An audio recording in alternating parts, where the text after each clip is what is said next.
2004లో నేను ఆ చెన్నై పోయినప్పుడు అనేకమైనటువంటి ఆటంకాలు, అభ్యంతరాలు. నీకు పాటేం రాయేస్తాను, ఒకడు తెలంగాణ నుంచి నల్గొండలో కొట్టి కరీంనగర్లో ఉద్యోగం చేసినవా, నీకేం పాట రాస్తుందా? రాస్తే పలానా రాయాల, పేర్లు రాస్తే పలానా రాయాల అని వెక్కిరించినటువంటి రోజులలో నిలబడి ఎక్కడ దాకా కష్టమైంది నాకు.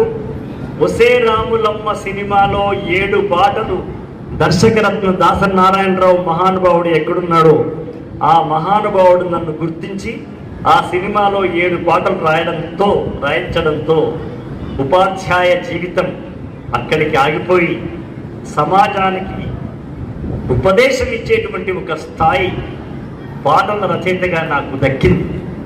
నల్లగొండ జిల్లా బిడ్డగా ఈ 30 ఏళ్లలో 3000 సినిమా పాటలు రాశాను, 2000 సినిమాలకు.